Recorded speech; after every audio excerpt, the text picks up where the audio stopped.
여러분에게 행복은 무엇인가요? 오늘은 저의 행복에 관한 이야기를 나눠보려고 하는데요. 행복이라는 단어가 주는 느낌 때문인지 행복을 막 이런 느낌으로 생각하는 분들도 많이 계신 것 같아요. 그런데 저에게 행복은 한순간에 팍 튀어오르는 감정도 물론 있지만 단 한순간 혹은 도달해야 하는 지점이 아니라 매 순간이 모여 편안히 이어지는 수평선에 가깝습니다. 행복은 여러 감정의 총체라고 생각해요. 맛있는 음식을 먹을 때, 침대에 누워서 쉴 때, 좋아하는 사람과 통화할 때, 친구랑 같은 포인트에서 웃음이 터졌을 때, 글을 쓰며 몰입할 때, 불현듯 아이디어나 영감이 떠올랐을 때, 너무 기를 쓰지 않고 유쾌하게 넘겼을 때, 실없는 장난을 쳤는데 그 장난이 먹혔을 때, 어떤 일을 잘했을 때, 마음 맞는 사람을 만났을 때, 좋아하는 노래를 흥얼거릴 때, 이해가 가지 않던 걸 이해하게 됐을 때, 산책하며 계절의 변화를 체감할 때, 내가 한 일이 의미가 있을 때, 어려움을 딛고 일어섰을 때, 이렇게 삶의 여러 순간들에 경험하는 즐거움, 기쁨, 유쾌함, 호기심, 편안함, 감사, 경이로움, 만족, 고요함, 평온함, 강인함, 유능감, 성취감, 이런 다양한 감정들이 모두 행복이라고 여깁니다. 저는 삶의 유한함을 기억할 때도 감사하고 행복해요. 살다가 문득 내가 지금 살고 있는 이 삶이 처음이자 마지막인 삶이라는 걸 자각할 때가 있는데요. 정신이 맑아집니다. 한 번뿐인 삶, 한 번뿐인 순간이니 이 삶을, 이 순간을 충분히 느껴야겠다. 이 삶이 내가 숨 쉴 수 있는 유일무이한 삶이자 세상을 만끽할 수 있는 마지막 기회잖아요. 그렇게 생각하면 내 조그마한 이 심장이 뛰어주는 게 너무 감사하고 기특한 거 있죠. 그럼 저의 행복은 어떤 요소로 구성되어 있나 보면 크게 일, 경험, 관계로 구성되어 있는 것 같아요. 먼저 일. 우리는 삶의 대부분을 일을 하며 보내죠. 돈을 벌기 위해 일을 하는 것도 있지만 일은 본질적으로 가치를 주는 거라고 생각해요. 그 가치 교환 수단이 돈인 거죠. 내가 세상에 가치를 주면 돈은 따라오는 거라고 생각합니다. 저는 일하는 시간에도 제가 행복했으면 좋겠어요. 근데 일을 어떻게 행복하게 하냐? 좋아하는 일을 잘하면 행복합니다. 앞에서 행복의 다양한 얼굴에 대해 얘기했잖아요. 우리는 무언가를 잘할 때 스스로 유능감, 성취감, 의미를 느끼고 다른 사람으로부터 인정을 받는데 이것들이 나에 대한 믿음, 자신감, 확신, 자기 효능감을 형성하는 데 중요한 영향을 미치는 아이들이거든요. 그래서 일이 중요해. 일이 언제 재밌냐? 잘해야 재밌습니다. 저는 잘하는 일이랑 좋아하는 일이 극단적으로 나뉘어 있다고 생각하지 않아요. 어떤 일을 정말 잘하잖아요. 그럼 잘 해냈을 때 그 쾌감이 장난 아니에요. 해냈다. 이 느낌 진짜 좋거든. 그리고 어떤 일을 정말 좋아하잖아요. 그럼 계속 손이 갈 거예요. 좋아하는 사람 계속 보고 싶은 것처럼. 계속 손이 가는 일은 잘할 수밖에 없어요. 그만큼 연습량이 쌓일 테니까. 그럼 내가 좋아하는 일을 잘하면 참 좋을 텐데 좋아하는 일 잘하는 일을 어떻게 찾냐? 이것저것 해봐야죠. 마음이 가는, 손이 가는 여러 일을 하면서 내 강점과 천성을 잘 파악하고 그것들을 발휘하면서 내가 세상에 줄 수 있는 가치를 주면 의미도 따라오고 일이 재밌을 수 있습니다. 저는 지금 회사 일도 그렇고 유튜브도 그렇고 재밌거든요. 제 성향을 발휘할 수 있는 직무거든요. 근데 저한테 막 코드 짠 개발을 하라고 하면 못하지. 그쪽엔 재능 없는 거 스스로 알아요. 그래서 안 하잖아. 못하면 재미가 없죠. 재미없으면 손이 잘 안 가. 그럼 실력이 안 늘어. 그럼 어째? 나보다 개발을 잘할 분에게 맡겨야지. 우리는 각자 잘하는 게 다 다르잖아요. 서로가 못하는 걸 서로 채워줄 수 있어서 서로 다른 우리가 같은 세상에 사는 게 의미가 있는 거 아니겠어요? 모쪼록 하고 싶은 일을 잘하는 게 저한테는 중요해요. 그래서 일할 때 두 가지를 물어보죠. 내가 하고 싶은 일인가? 내가 잘할 수 있는 일인가? 두 질문에 모두 예스가 나오면 직진합니다.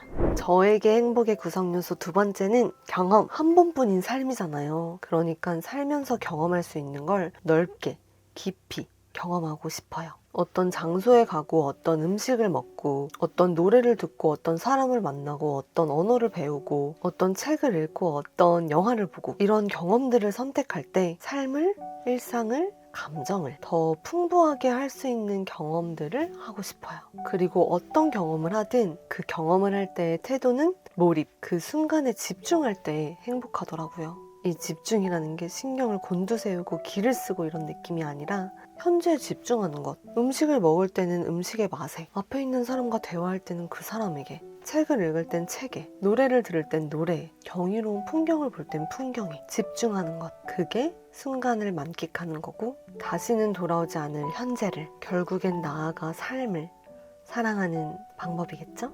저의 행복을 구성하는 마지막 요소는 바로 관계입니다. 행복하고 싶다면 행복한 사람 옆으로 가라는 말이 있죠. 가까운 관계는 개인의 행복에 중요한 영향을 미칩니다. 오은영 박사님은 애착은 누군가와 잘 붙어있는 것을 의미한다며 의미 있고 중요한 사람과 관계를 시작하고 유지하려는 것으로 정의하고, 건강한 애착은 생존과 행복을 유지하는 데 굉장히 중요하다라고 말하셨습니다. 살면서 평생 2명에서 4명과 돈독한 애착 관계를 형성하면 행복하다고 해요. 어릴 땐 부모님, 크면서는 친구, 결혼하면 배우자, 자녀가 있다면 자녀까지 이렇게 가까운 사람과 잘 지내는 게 중요합니다. 관계는 우리가 일을 하는 원동력이 되며 재밌고 의미 있는 경험을 함께하는 주체이기에 행복의 중심에 있다고 할 수 있죠. 그럼 가까운 사람과 잘 지낸다는 것은 뭘까? 가까운 사람과 어떻게 해야 행복하게 지낼 수 있을까 생각해 볼 수 있을 텐데요. 부모와 친구 관계에서는 신뢰가, 연인이나 배우자 관계에서는 신뢰에 더해 매력도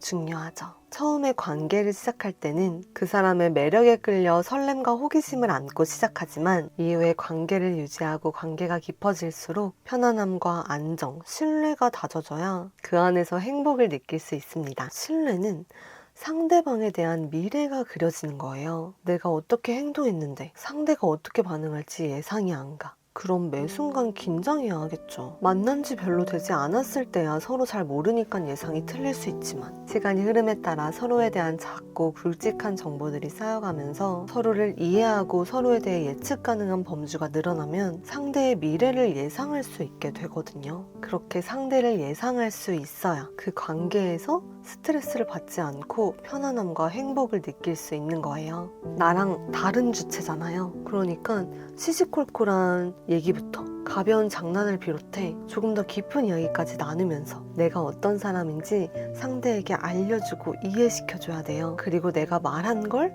행동으로 경험시켜주는 과정에서 신뢰가 싹트게 되죠. 그래서 대화가 중요한 건데 신뢰를 쌓는 대화법은 이 영상을 참고해 주시고요. 오늘은 집이라는 키워드를 중심으로 이야기하고 싶습니다. 여러분에게 집은 어떤 의미가 있나요? 저는 집이 들어가고 싶은 공간이 되어야 한다고 생각해요. 그게 가족이랑 같이 사는 집이든 나 혼자 사는 집이든 집은 즐겁고 행복하고 편안한 곳이어야 한다 라는 가치관을 가지고 있습니다. 좀 당연한 얘기인가요? 당연한 얘기인데 사실 쉽지 않기도 합니다.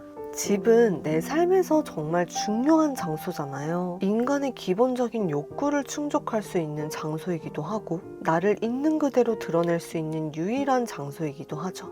이런 집인데 만약 집이라는 공간이 나에게 편안하지 않아, 집에 가서 만나는 사람이 나를 힘들게 해, 집에 갔는데 집 밖에 있을 때보다 더 스트레스를 받아, 그러면 집에 들어가기 싫죠. 관계 얘기를 하면서 왜 집으로 넘어왔냐 하면 저에게 관계 속에서의 행복은 가까운 사람이 나의 집에 들어왔을 때 즐겁고 편안하고 행복한 거예요.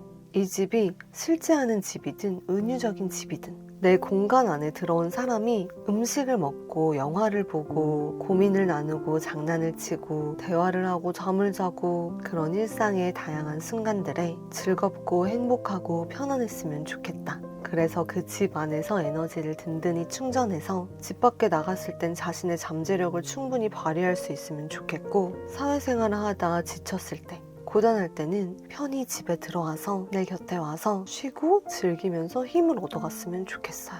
나를 버팀목 삼아 사랑하는 이가 자기답게 날개를 펼칠 수 있으면 좋겠다는 바람을 갖고 있습니다. 그럴 수 있다면 그게 저에게 곧 행복이에요. 이런 저의 가치관을 담은 노래가 있는데요. 샘 스미스의 더 라이트하우스 키퍼라는 곡이에요. 혹시 관심 있으면 들어보세요. 제가 정말 좋아하는 노래입니다. 이렇게 제가 생각하는 행복을 구성하는 감정들부터 제 행복을 구성하는 요소들까지 오늘은 제 행복에 관한 이야기를 나눠드렸는데요. 여러분의 행복도 궁금합니다. 여러분의 행복에 관한 이야기도 댓글로 많이 남겨주시고요.